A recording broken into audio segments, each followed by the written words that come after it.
Hey, good evening, everybody. Hey, how you all doing today? It is the champion principal, and over the next, really over this week, we're doing different panels, and these panels that we are participating in is a group of African American males, and then these African American male educators.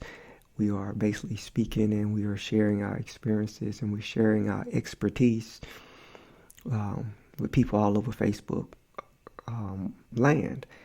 And it's kind of exciting because you have men from all over the country, really, from teachers, administrators, lawyers, politicians, authors, and it goes on and on.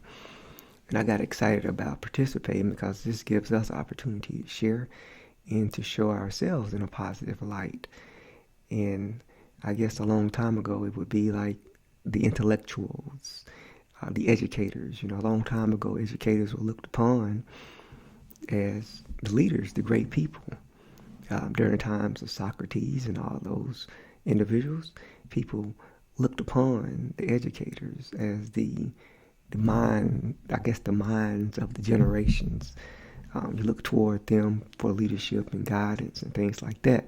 So that's why I enjoy speaking on those panels. I really appreciate the opportunity to speak on the panel. So I encourage you to attend as many panels as you can, listen to the educators speak. And I know some people look at it just talking, but it's good to talk and it's good to listen to what people who are in the trenches are saying. Because one thing for sure, we are in the trenches.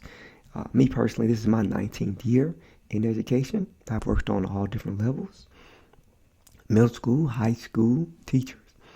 Also worked as assistant principal and finishing my 6th year as a principal now. So I do have a lot of expertise I can share. And some people, I know they think that when you look at education, it's all about test scores and things like that, but it's way bigger than that, guys. And as you can see in our communities now, boys and girls have to be more than just a test score. We have to build these relationships, these bonds, and we have to mentor our boys and girls and meet them where they are. And that's the hardest part. So, as I said on one panel the other day, it's not a gone are the days where students are just going to come to the classroom, they're going to sit down and do exactly what you say.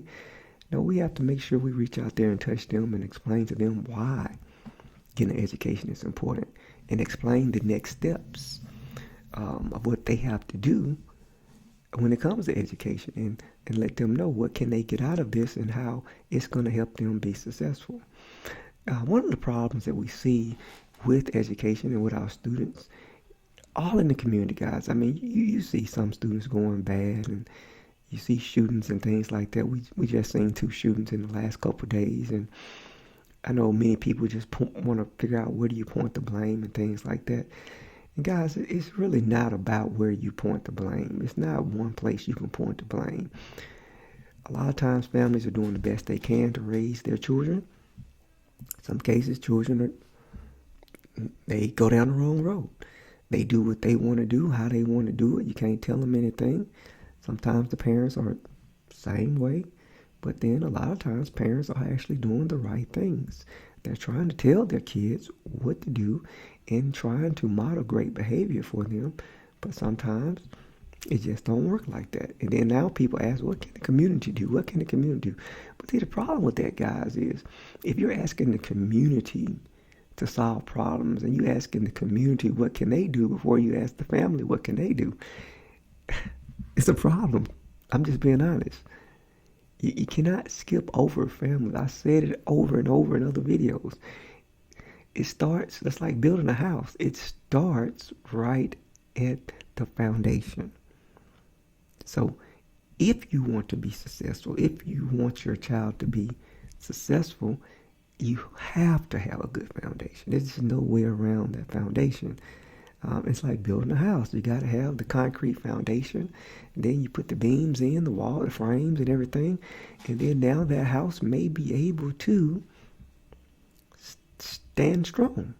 But right now, if our boys and girls were not given the right foundation from Jump Street, how in the world do we expect them to be strong and successful? especially with these boys. Many of these boys are angry for whatever the reason may be. It can be because a father was not there. Father decided not to be a father, and whether he went to prison or whether he went to live in another household or he just don't want to have anything to do with his son, it matters. And we got to stop kidding ourselves, making it seem like it do not matter. You cannot skip over the foundation. If you think the government and you think the school system, you think that the mayors and all, they're not going to solve the problems that our kids are facing. Guys, it's impossible. We got to figure out a way to get back to that community, to that village, but it has to start right at home. Guys, that's why I spend so much time in my son's life. It just don't matter what I want and what I'm feeling. I have to make a commitment to be in his life. Does that mean that he's going to go do all the things that are right? Of course not. But it's more likely than not he will make good decisions because he have me here to model that behavior for him. A lot of times we're sitting there worrying about ourselves and being selfish and things like that instead of worrying about our children. One thing about me is, I'm enjoy life, and I do enjoy life, but majority of my time is geared toward him, providing a certain lifestyle for him, making certain sacrifices for him, making sure he understands my expectations and what I expect and what a man is supposed to be, and teaching him the way to be successful. His dad was able to do some things in life that allowed him to have a decent life, and it can work for him as well. Do he have to go the same way I go? No. But I figure some things out. And all I'm saying is that education is the easiest and the safest way out, guys. It's the easiest and safest way out. Whether it's going to, public school, whether it's going to college, or whether it's going to get a trade, that is the way out. We keep searching for ways and trying to figure out how are we going to help these boys. You help them at home. That's number one. Make that sacrifice as parents. Then, yes, the government has a responsibility as well. We have to provide a great education, and we have to provide great resources for our boys and girls. That's really the key. And then the mentorship can come in. Then the other organizations can come in. And unfortunately, guys, let's just be honest too. Some of our boys and girls, some of our young adults, older adults, they're just going to do things they should not do. It's just the truth about it. We can be in denial, we can blame other people, but we got to get real about this thing and look at ourselves. Nobody's making them pick up a gun. Nobody's making them go out and hang out in the streets. It's all choices. And they have to make better choices.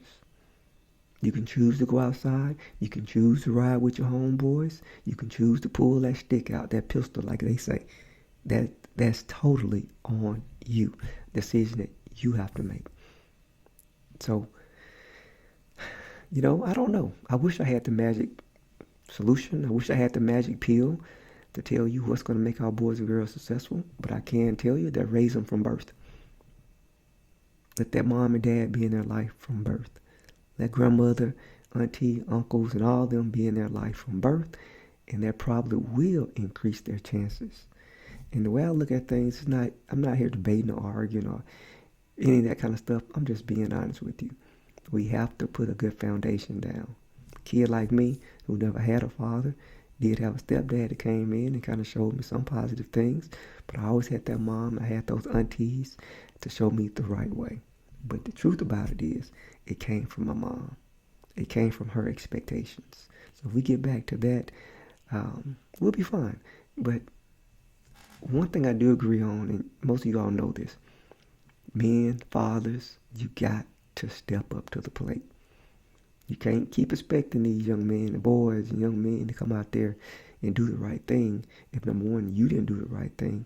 And then, number two, if you didn't do the right thing, you're still not telling them to do the right thing. You're not showing them to do the right thing.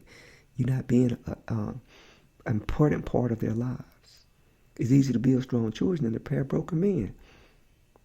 So it's up to us to step up to the plate and handle our business. Thank you for listening.